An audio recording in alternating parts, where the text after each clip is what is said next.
Salut, salut, bonjour, bonjour, bonsoir. C'est Congo News 24. Nous sommes encore aujourd'hui pour vous présenter cette émission sur notre beau pays, la RDC. Comme d'habitude, avant de commencer, nous disons merci à Dieu. Nous disons merci à nos chers abonnés et téléspectateurs qui nous suivent partout dans le monde et en RDC. Au sommaire, l'avion disparu.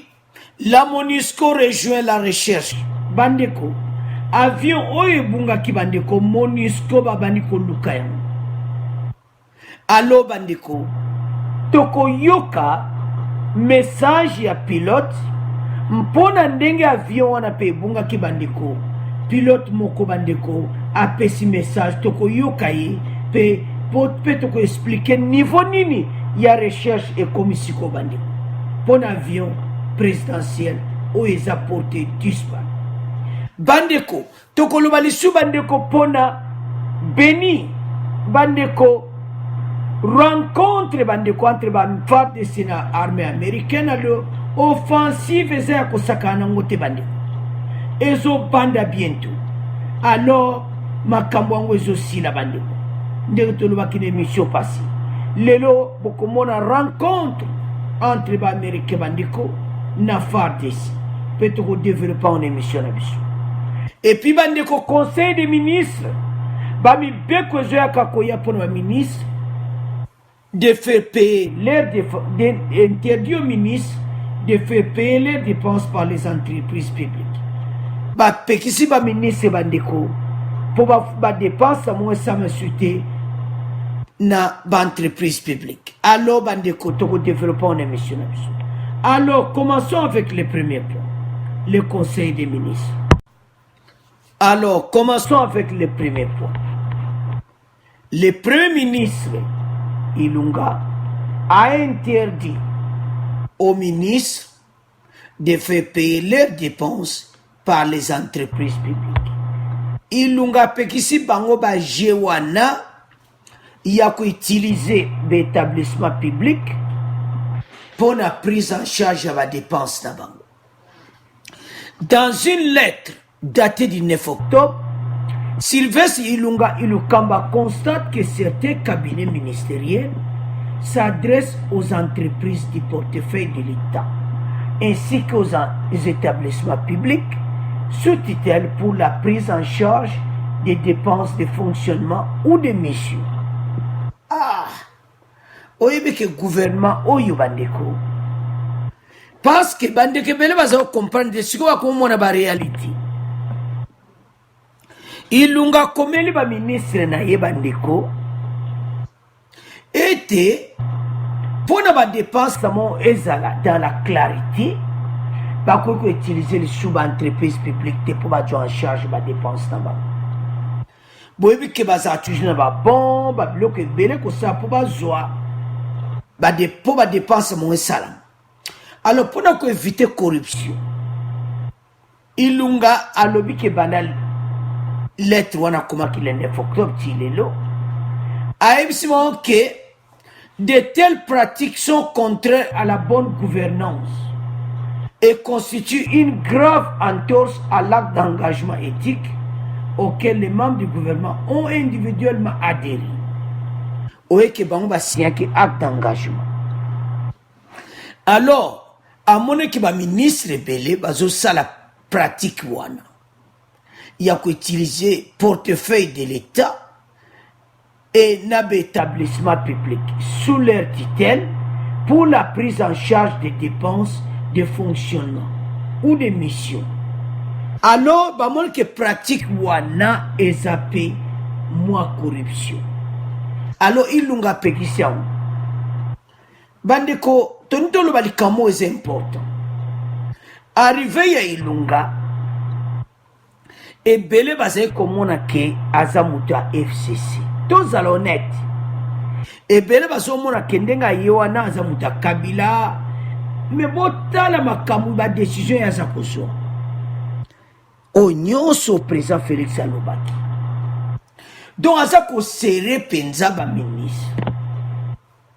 Ba pexi ba dépense ouais les sous tutelle, il y a portefeuille ou bien il y a établissement public pour essa la net corruption donc sobo moni fermeté azana ngwezo laksake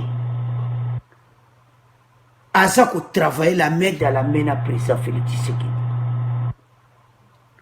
Cette instruction sur les dépenses liées au cabinet ministériel concerne également les entreprises en question.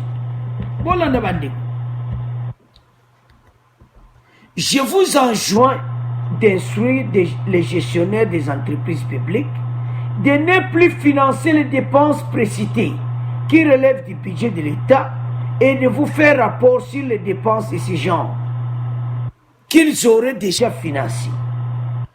Ayebisi pene ba entreprise ba collaborer na ba bureau ba ministre pour na ba dépenses. Ba kebisi bango ke ba tactique wana to lingi angoti. Et ça contre engagement oyo ba signaki. Donc ministre wazo travailler na gouvernement Ilunga bazo travailler na honnêteté. Boyibi ki ayebisa ki bango okoko nzwa jamais plus de $210 olo ba ki ba kabeli. Sur le bas kabelo $210, ça va. Mais quoi que le bas te ko ba kabelinga $1000. Bandeko, engagement éthique bamba signaki. Et ça ko laksa. Ndeni pays n'a pu changer. Parce que ebele bazo monate. Ebele ta otozako loba bazo tia ba kelele. Oh Ilungana za muta Kabila do makamtu ya makamtu ba décision Kabila siko makambu ya zolo ba oyo esa ba décision Kabila asa muta muyiba mbo siko Ilunga makambu ayena ngweza ya Kabila to tika ko loba n'importe quoi et pas ya peuple to tika ko loba n'importe quoi bandeko ba commentaire to pesa avec honnêteté. Ilunga za muta Kabila eloko nini wana za muta FCC ba ko continuer ka système a Kabili siko botala bilo a komili lettre ba ministre amoni pratique mobo ya ko utiliser ba entreprise publique. Ilunga lobi non wana te président Félix aloba ki boete o eza contre acte d'engagement. Beaucoup qui utilisent l'entreprise publique pour les dépenses na bino. Bino bobo zo lota. RDC changé. Bino bobo kanza ki Ilunga za muta FCC akoto sate yewa zo se la mipeko ya président Félix Tshisekedi. Bandeko ebele baza ko lota ti lelo bazo comprendre vision ti. Ebele baza komona te, ebele baza kolota, bolamuka. Bolamuka. RDC s'est changé. Oyoki te, oyoki nini. Oh. Ministre ndenga sana ko dépenser $210 te, alo baki bakabeli. Parce que kalabaza ostala ko, mais $10,000 bakabeli nga. Non. Tobo ba jewana acte d'engagement ba siyangi bandeko eza mibeko ebele lettre a komeli ba mikolo lobi botika ko utiliser ba entreprise publique bozaka biloko eza ba jeu de mer eza corruption biloko ba lingango te. Allo bandeko so mon musala o ezo salama na RDC bandeko ebele baza kolota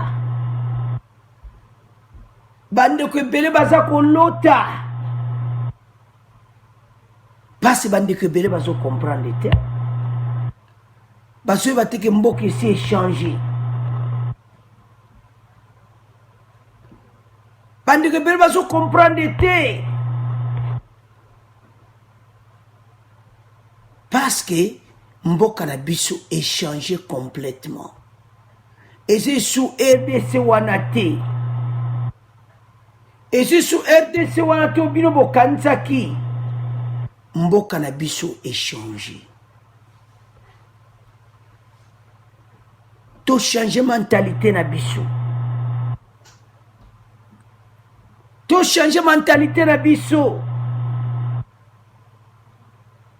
to comprendre que mboka changer,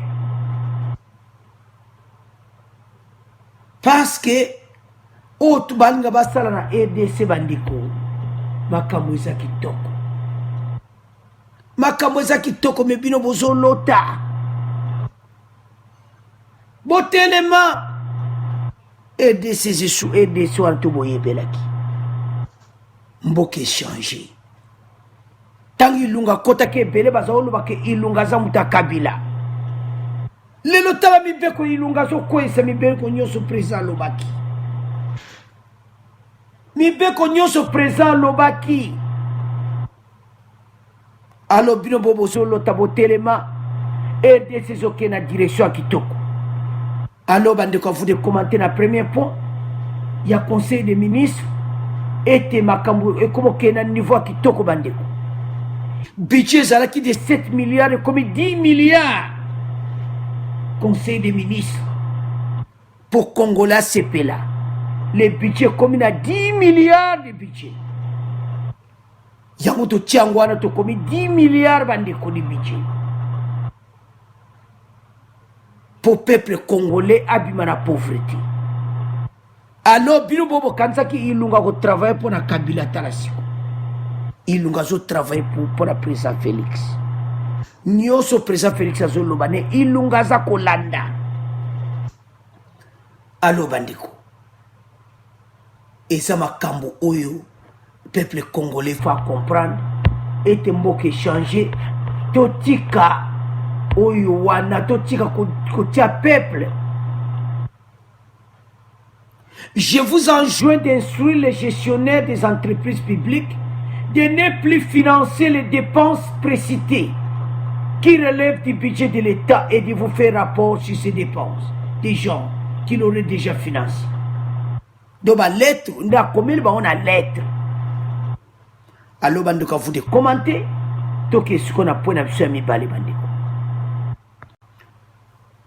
Alors, bandeko, tout comme on a point d'absolu à mi balé, l'avion disparu. Au bozo kaka avion ezaki disparu. Alors bandeko, MONUSCO a rejoindre bandeko na biso bazo sala recherche. Sous la direction, il y a porte-parole à MONUSCO Bolanda. Les recherches se poursuivent concernant l'avion disparu entre Goma et Kinshasa. Le jeudi dernier, avec l'aide de la MONUSCO, les hélicoptères de la mission onusienne ont survolé les zones présumées du crash, a affirmé lundi.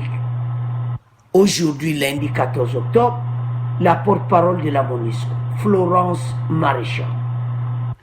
La mission onusienne affirme que ces hélicoptères et ces équipes spécialisées de recherche sont déjà à pied d'œuvre et ont survolé la zone présumée, soit la partie nord de la province de Maniema, qui depuis samedi, afin de retrouver les débris de l'appareil.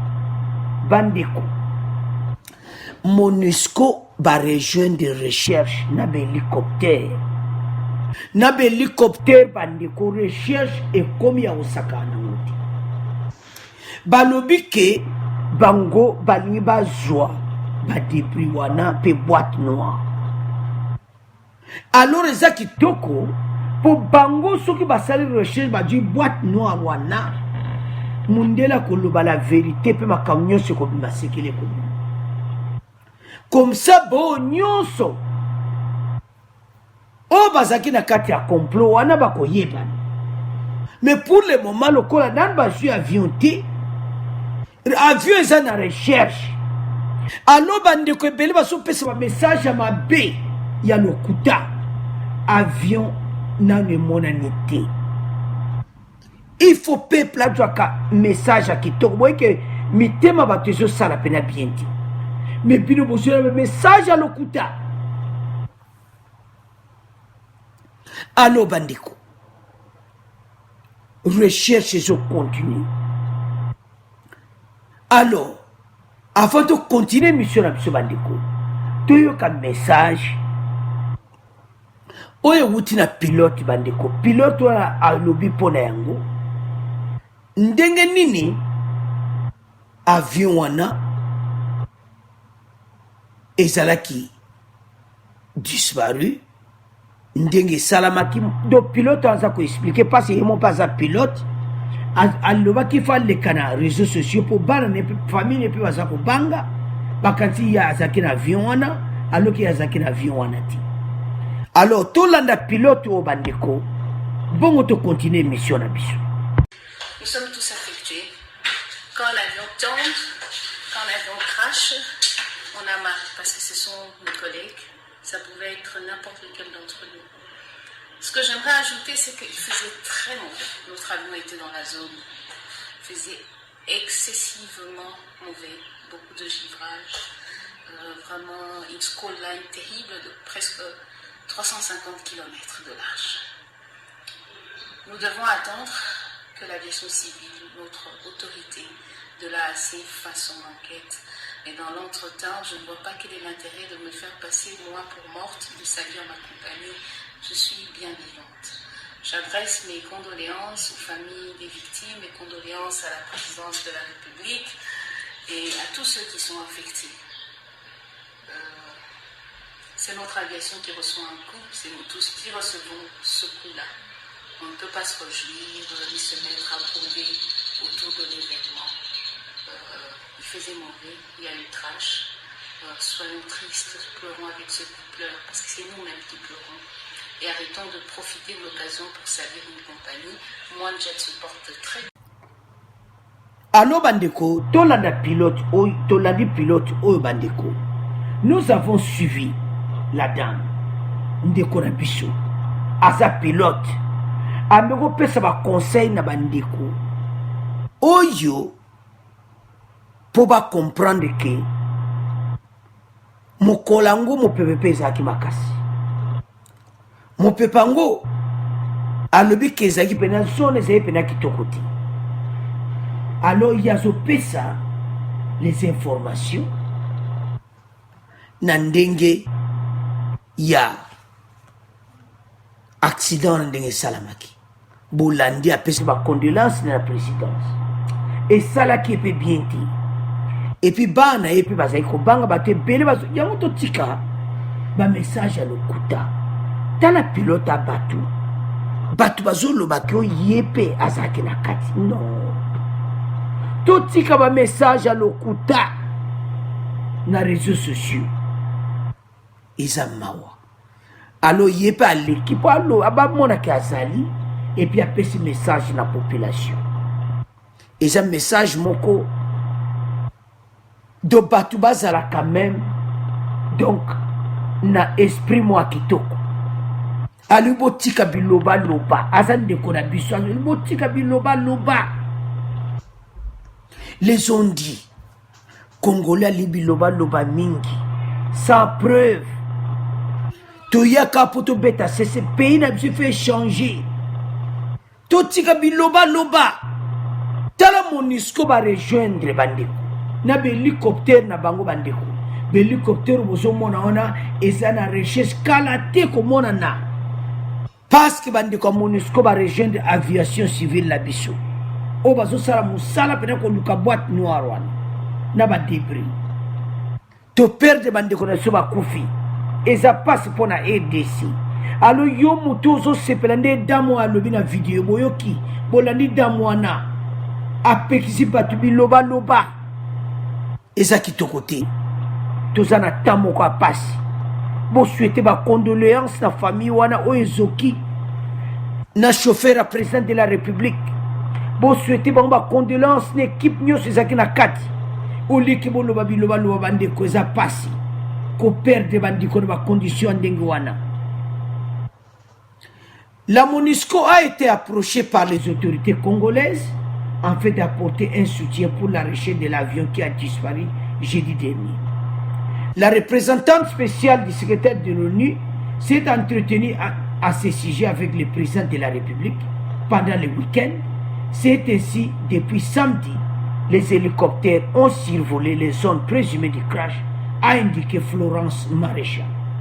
Moi, je suis mon Florence Maréchal, je porte-parole à Monisco. À le mettre l'hélicoptère à Monisco, et ça tamboula pour le moment à la recherche. Et ça peut bien pour Bango retrouver boîte noire. Bayana source mon propre.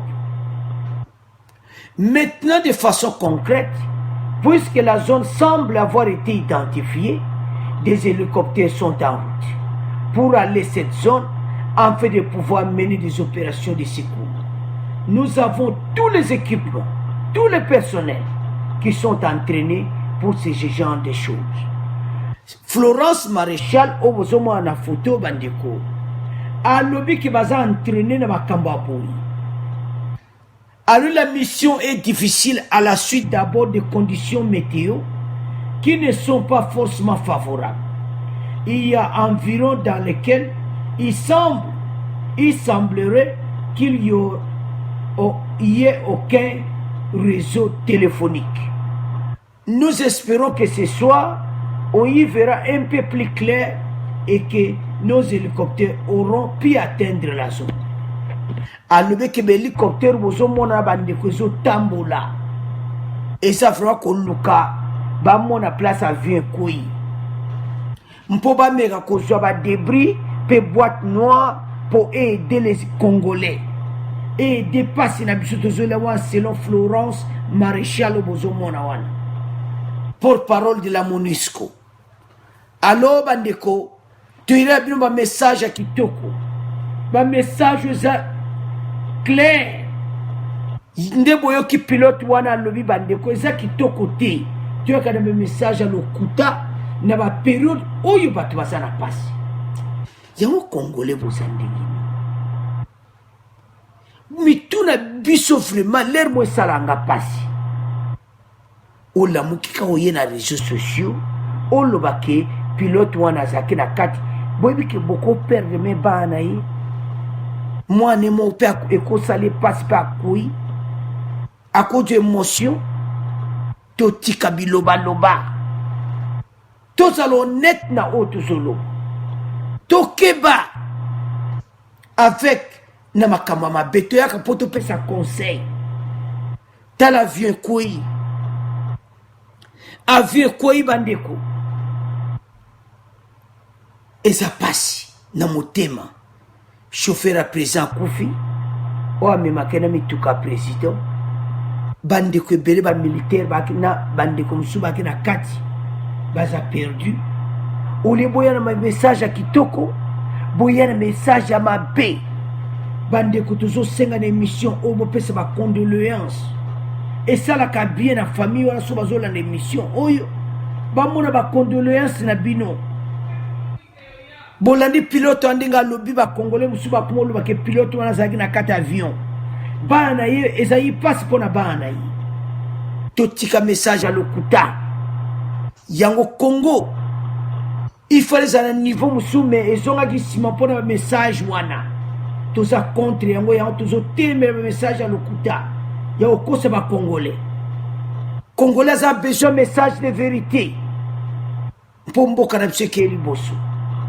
Allo bandeko, tu es qui peut te passer un message où il y a vous de commenter bandeko. Mboka na se fait changer. Mboka na se a dékenné de l'avant. Tous en avez message à Kitoko. Allo bandeko, vous de commenter pour l'avion. Pour passer ma condoléance la famille éprouvée. La présidence, oh le président Félix Azana Passi. Nandega perdre batu na ye. Équipe na ye. Moi, comme ça, la président Félix passe.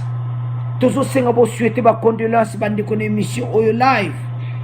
Na présidence et pas bandeko Oyo. L'équipe on a perdu porté disparu dans l'avion. À vous de commenter bandeko. Tous les qui n'ont point d'absolu à Souka. Oyo Zali. Oyo Yinda Kalatena Beni. Alors bandeko to comme n'a point d'absolu à Souka. Point Oyo bandeko, l'armée s'apprête à lancer une offensive contre les ADF. Armée nationale, armée américaine bandeko. Basi ba kutani, basi saluer, basi ensemble. Pour le moment bandeko, offensif ezosala makala te. Alo bandeko eza offensif moko direct. Et puis tokolanda extrait vidéo bandeko ya ministre de la défense à RDC.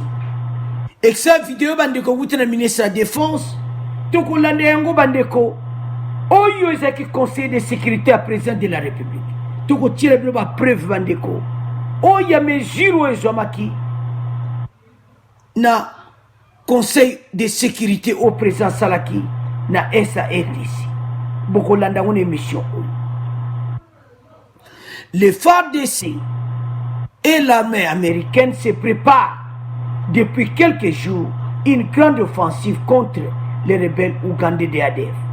Accusés de massacres et enlèvement de civils depuis plus de 5 ans à Beni au Nord Kivu.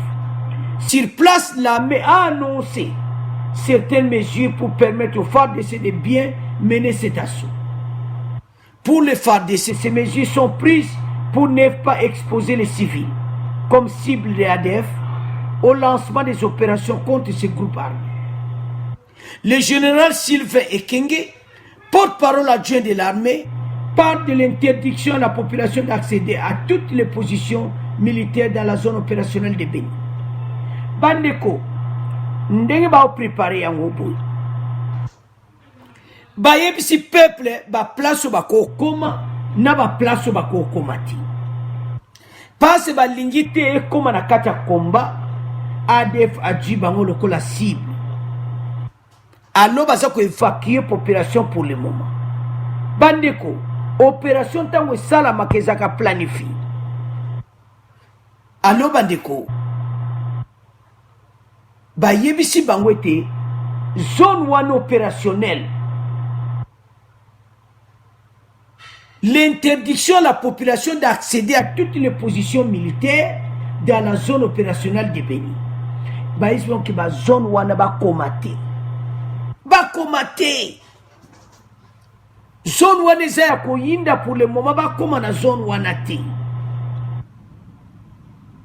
Sur instruction du chef de l'État, chef d'état-major général de FARDC, le commandant de la 3e zone de défense a récupéré les ordres au commandant du secteur opérationnel qui a diffusé un télégramme qui interdit l'accès des civils dans les zones militaires. Tout commandant qui sera surpris dans ses positions avec des civils subira les rigueurs de la loi. Banobi civil mokote azana bakote wana nyonso. Mposo qui te ADF akubata masima ba civil alors cause opération ko leka kitokote. Alors bandeko yiko ba américain basi ba mesana ba biloko abo. Donc eza ko yinda bandeko. Do baza prêt. Moi président c'est Pesamaki. Alors bango wazo se préparer bandeko. Alors avant de continuer mission na biso bandeko.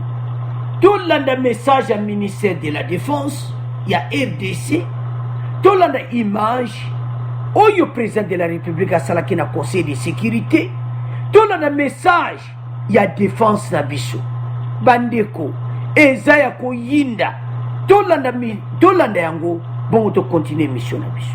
De l'Est de la République démocratique du Congo.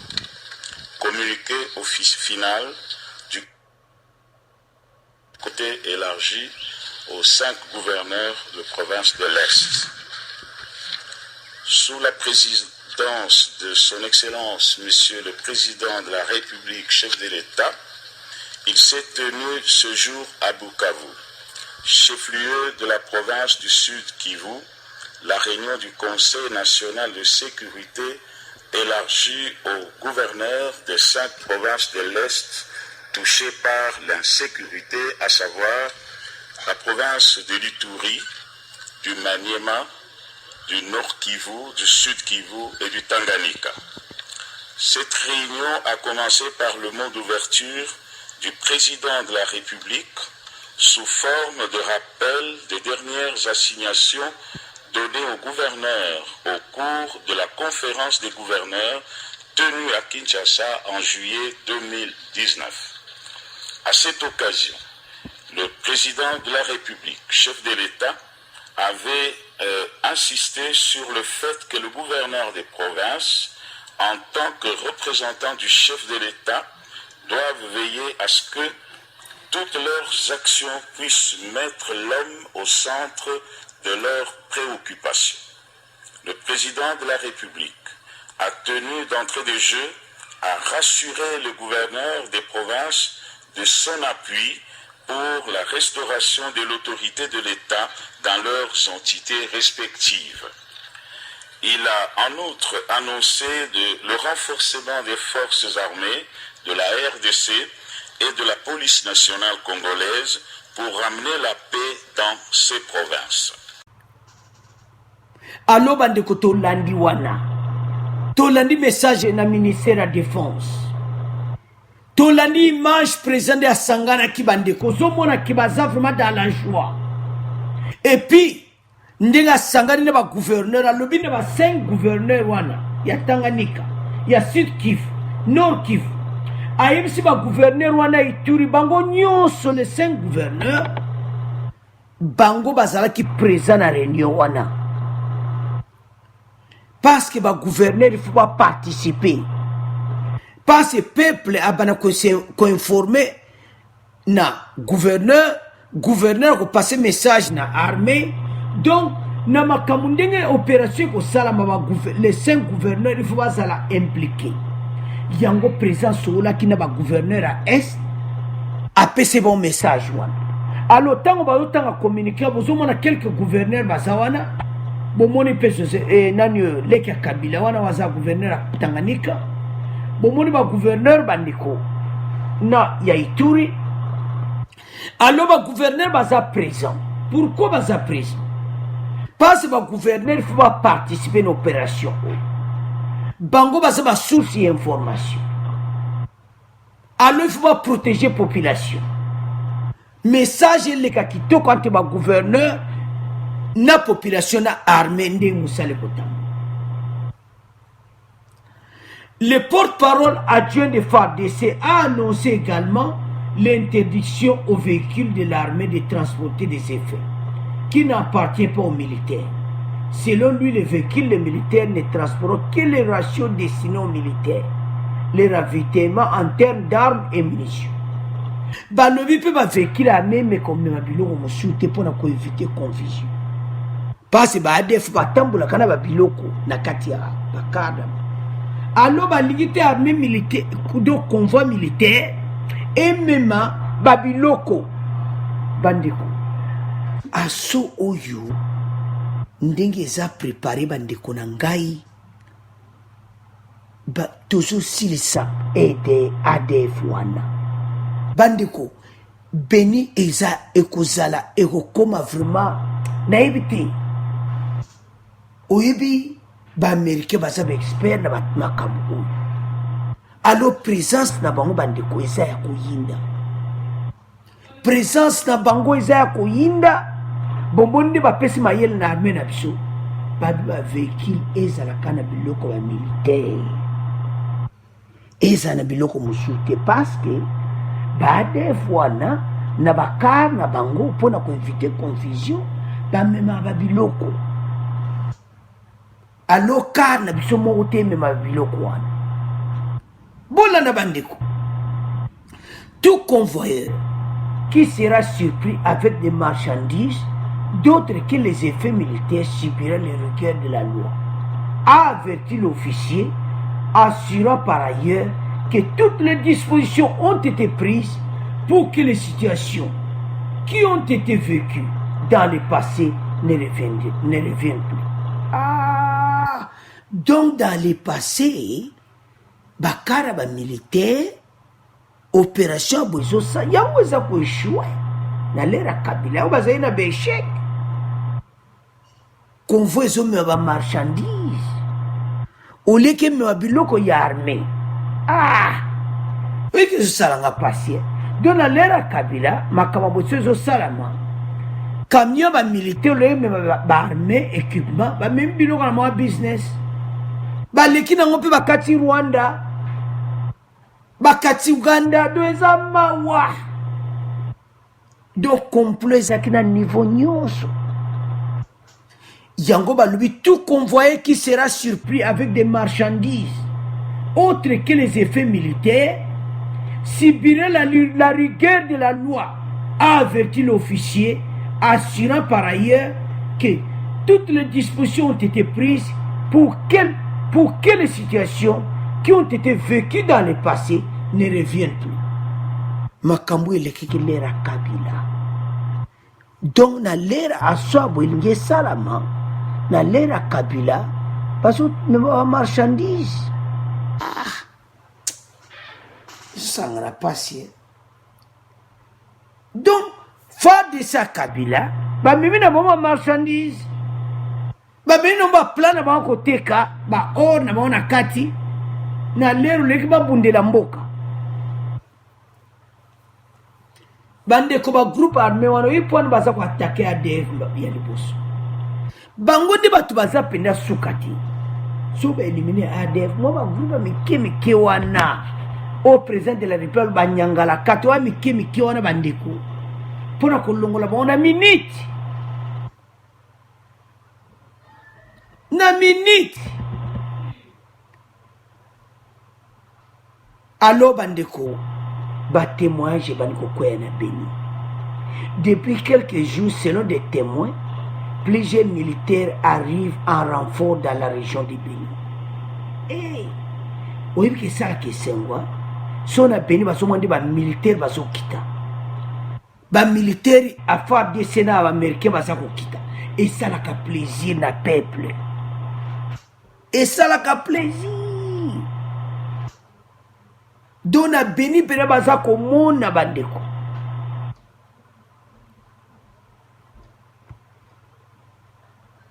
Yango bomoni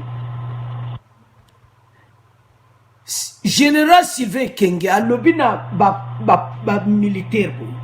La route Mbao Kamango est ouverte pour les convois militaires, non pour les agents civils. Aïe mon route wana oba okene ko attaquer ADF. Civil monta ko le kakuna. Bande ko ba jiba épargne ba civil nyonso na Beni parce que bazala trapete na makambo.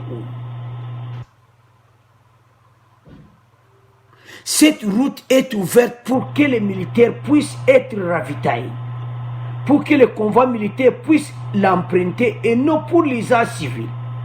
Nous demandons à la population d'attendre que des opérations qui se terminent et que l'autorité politico-administrative, c'est-à-dire la maire de la ville de Beni, l'administrateur du territoire de Beni, puisse leur dire que l'armée a tout sécurisé et que les services de génie a tout arrangé et la population puisse l'emprunter. Si la population banzela bako le kati. So ba moni ke baza sécurisé bako le ka population en leka. Alors bandeko opération aux opérations moko makasi. Yango bomoni ndeko no kaka ndeko na yo. Tala président Félix. Ndeko na yo kaka ndeko na yo. Tala denga sali makambo oyo na opération oyo. Nalera Kabila basala kite. Yango bandeko to senga na peuple. Ete to supporter président Félix. Totika de gauche à gauche kobomana kolukama entre biso. Et comité congolais tozala ini. Tozala bomoko. Totika ko kabwana. To komi na l'air au pays na biso ke na direction kitoko. Tozo intervention ya ba militaire aboyi. Et c'est Kabila sala kiango. Mais tala présidence au sala ngo pona ni. Azana souci bande ko Beni po aza congolais. Est-ce que vous allez sécuriser bientôt bande ko boko ndima que kimia pene koti na Beni peuple a Beni a comme ko danser a comme ko sepela a comme ko sepela na vie basala ki na prison. Allo bandeko merci na ndingo bolandi émission oyo merci na ndingo bolandi biso bandeko merci pour na peuple congolais bandeko tozala bomoko. Allo to tiki bino bandeko, abonnez massivement. Au revoir, à la prochaine.